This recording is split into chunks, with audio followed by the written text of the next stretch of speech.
Hello Green Shoppers! Welcome once again to my channel. This is Sir Job and welcome to Sir Job TV. Para sa lahat po ng mga new explorers, tsaka newly discovered mo po sa aking channel, please don't forget to subscribe and click notification bell for you to be updated with my future videos. So para sa araw na ito, let us continue to discuss the world of values education. Specifically, ang pag-uusapan natin sa umagang ito ay tungkol sa man according to some Western philosophers. Welcome to my video number 212.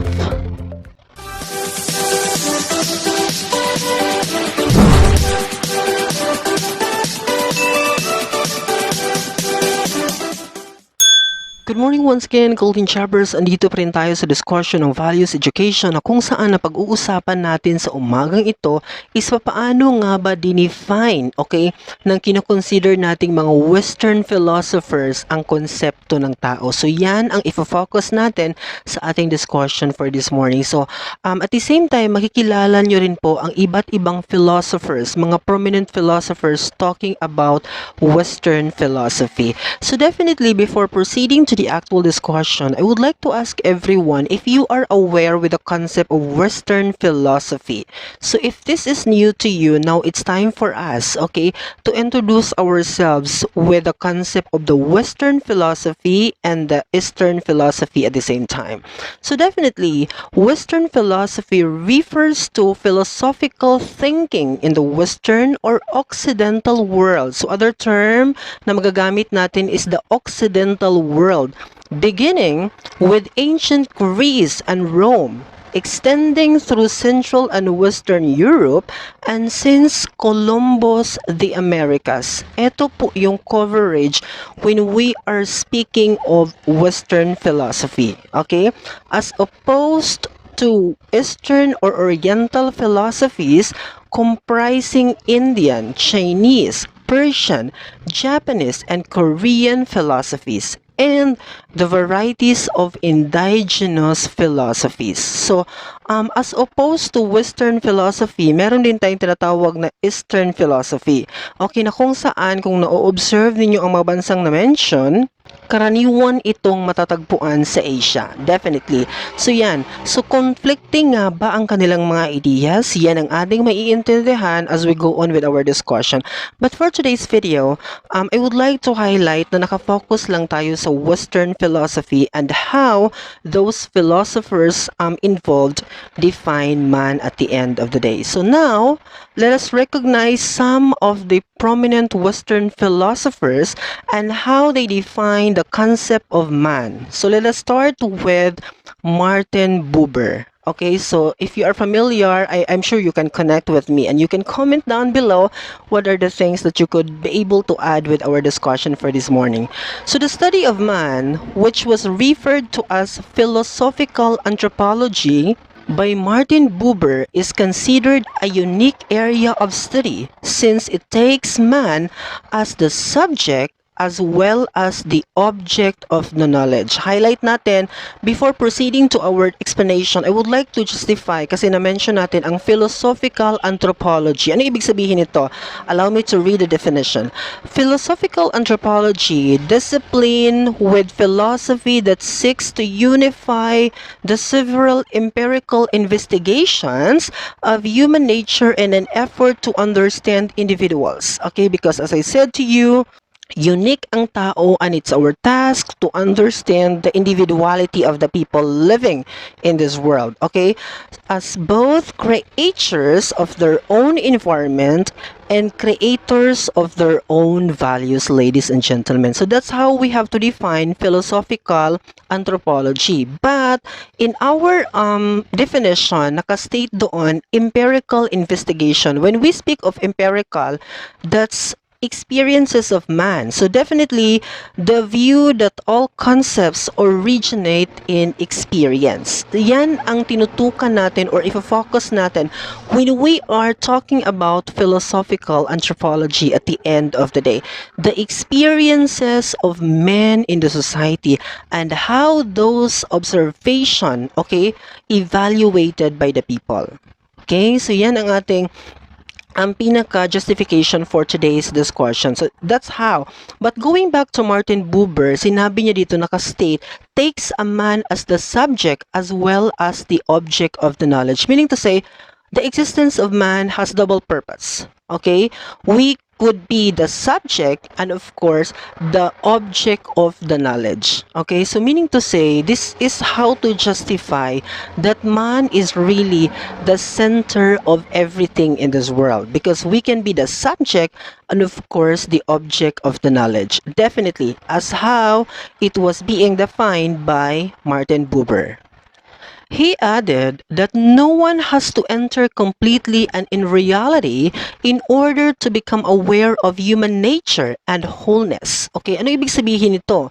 Meaning, no one can comprehend perfectly the human nature. There are things that we can't fathom. May mga bagay na hindi natin na-measure, naiintindihan, na-understand at the end of the day.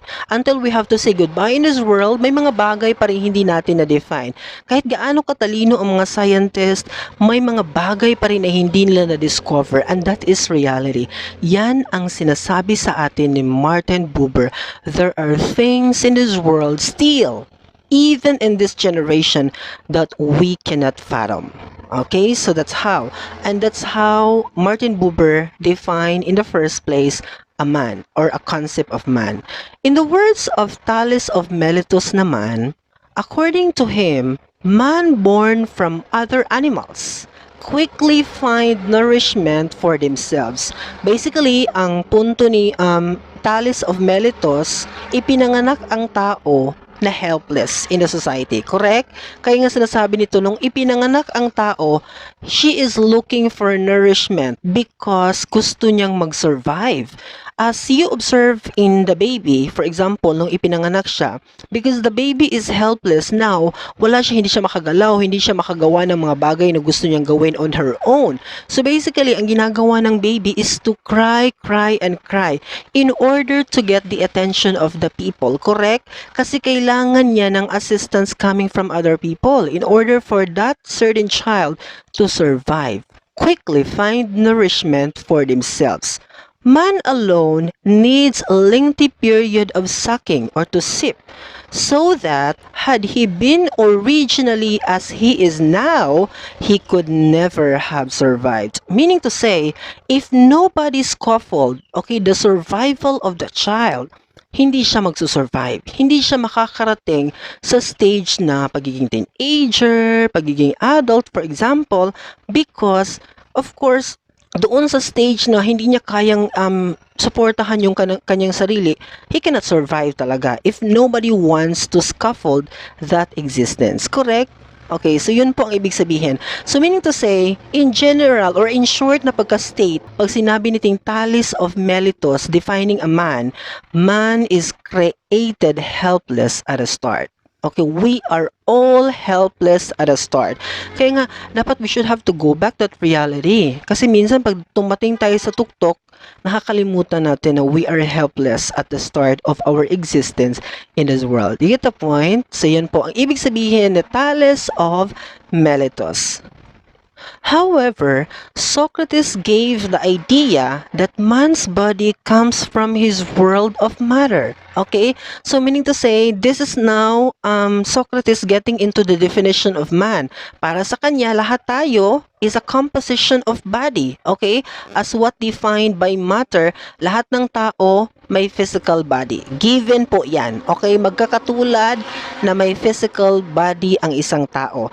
But his reason comes from the universal reason of the world. Okay? So he is more concerned of man as a moral being. Ito yung tinututukan sa atin ni Socrates. Meaning to say, you have the body. If you go to USA, if you go to other continent, same, may body din po ang mga tao. However, nagkaiba ang tao doon sa personality, doon sa exposure, a kind of influence, a kind of character na na-develop depending on the kind of life kung saan na-expose ang tao na to. Sino ang mga kaibigan niya? Sino ang mga circle niya? Ito ang punto sa atin ni Socrates. Nagva-vary. Talking to the influence of a man while doing the interaction. Because ang target sa atin ni Socrates is to evaluate the morality of the person while doing the interaction or socialization in this world. According to him, in simple term, lahat tayo ay merong physical body, but we differ, okay, greatly on the personality, the character that an individual might possess in the interaction. So definitely yan ang punto sa atin ni Socrates. According to Plato naman, man is a nowhere. Of course, we have that capacity to develop our mind, okay, intellectually. And of course, we are also a possessor of an immortal soul. According to Plato, we are the possessor. We have the mind, we have the intellectual thinking, but we also the possessor of an immortal soul. Accordingly, a good portion of philosophers believed that the body is mortal. Etong katawan natin, this is considered as mortal. Okay? And the soul is immortal. Yung katawan mo, nadadagta, namamatay, naglalaho sa mundo. Correct? Pero ang soul, immortal yan according to Plato. Hindi nawawala, hindi naglalaho. Yan ang definition ni Plato na kung saan ang tao ay nagpo-possess ng tinatawag nating immortal soul. In defining man, however, Aristotle viewed man as a rational and a social animal. Highlight natin ha yung mga statement niya dito.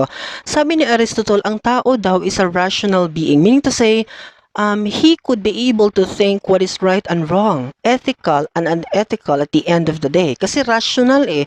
Meaning to say, a man is a logical when it comes to thinking about things that is happening surround him. Okay? Kaya lang, sometimes we could be able to question that level of rationality kasi hindi natin agad-agad itong nape-perform or nadidevelop sa ating sarili. Difficult pong i-develop ang rationality within ourselves. Yan ang pinakamahirap. But Aristotle believed na ang tao is a rational being. And indeed, kaya talaga natin gawin yan to be logical enough. Okay? And a social animal. Basically, as I said to you sa aking previous discussion, we are really a social animal because we really need socialization, interaction, no? As I said to you, no man is an island in this world. We need people to mingle with, to influence with, to contact with, and to socialize with. Yan ang definition sa atin ni Plato talking about man even before. To him, man is not the center of the universe. Kasi there's also a claim na ang tao po ang center ng universe. Diba? Sinabi ko sa inyo, man is at the center. I have a video on that. Pero sabi ni Aristotle dito, man is not the center of the universe. He is only a part of it. Okay, kasi there are other things to be considered according to Aristotle. It's not only the man is the highlight of the existence in this particular universe. Okay, so yan ang kanyang idea talking about the definition of man. Okay, na tayong mga tao is only a part of the universe and we are not the center of this particular universe. So yun, that's how he defined man at the end of the day. On the other hand, Saint Augustine called man as great mystery. So pag itinanong naman natin ang definition kay Saint Augustine talking about man, tao daw ay mayroong great mystery na hindi na-discover at the end of the day. Even while we try our best to know ourselves, we also would know that we can never know ourselves enough, much less completely.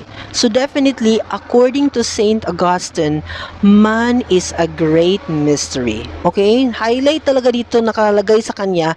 We also would know that we can never know ourselves enough. Perfectly discovered? No, you can never. There are mysterious part ng tao na never been discovered and explained even in this particular generation.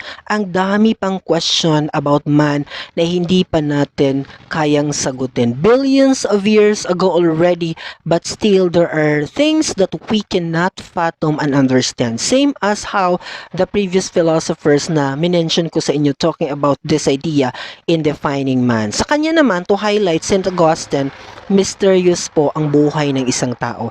There are still a lot of things which remain mysterious to us, even up to this generation. And we don't know for the next generation if there's discovery already, but for now, we could still be able to observe that na may mga bagay pa rin hindi natin nasasaklaw. To St. Augustine, the ultimate felicity, okay, or happiness of man is in the contemplation of truth. Because definitely, ang tao po, natural sa atin, innate for us, to really to discover, to experiment, to investigate a lot of things that we want. Because we are curious in nature, as I said to you. Okay? Which probably belongs to man alone. Yan ang characteristic po ng isang tao talaga that we want to discover as we continue living in this world. We have a lot of things to ask for and we need an answer for that. Okay? And in the contemplation of wisdom, who is God? So how are we going to understand this one? So this is how. To discover the truth is innate to a man. Correct. Diba, sinabi ko sa inyo, and wisdom belongs to the Lord. We could be able to attain wisdom, but on the level of the human level only. We cannot fathom or we cannot reach the wisdom that God possesses, definitely. So that's how we have to recognize ourselves.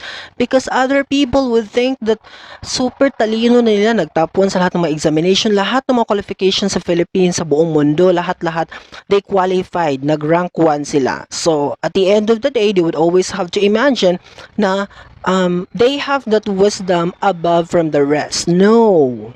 That is a big no. And you always have to recognize that the wisdom, the real wisdom is in God. Okay? No one can question that one. At the end of the day. Yan ang definition ni St. Augustine to all of us talking about. We can discover, we can investigate, we can experiment, because naturally or innate to us na we are curious, okay, but we cannot, okay, level up the wisdom that possessed by our Creator. So definitely that's how St. Augustine defined man at the end of the day. Corollary to this, St. Thomas Aquinas, okay, believed that man is a creature of God. Basically, conceding to the idea in the Holy Scripture, yan ang nakalagay. In the Genesis, we are created in the likeness of the Lord. So you are perfect. As you see yourself in the mirror, you are perfect because you are created in the likeness of God at the end of the day. According to him, man is a composite of body and soul. Agree din siya doon sa previous philosopher na meron tayong body and soul. The soul for him, let's go. The soul has the elements of reason and will. Okay, this is how being defined by Thomas Aquinas, telling to us that the soul has the elements of reasons and will. So meaning to say, this serves as our consciousness, okay, or this is our conscious at the end of the day, telling to you to continue to work on this or not. Kunin mo ba ang wallet na yan na naiwan ng isang tao? Kunin mo ba ang phone na yan na naiwan ng isang tao or not? Isauli mo ba yan? So this is our conscious at the end of the day. Okay, that's how being defined. So in the arithmetic of human nature, this is how Thomas Aquinas defined. Man equals to body plus the soul. Again, man equals body plus the soul. This is Aquinas' arithmetic of human nature. If i-define niyo ito simply, ito yung presentation sa atin ni St. Thomas Aquinas. Okay? Man equals to body plus the soul. So that will be all for this morning. I hope you learned something from this video and I hope that you will share this video to your friends and to anybody else that you think na kailangan ng video na ito. Asahan niyo po that Sir Job TV will continue to discuss more meaningful discussions, especially in the world of social sciences. Thank you once again for watching. Bye-bye!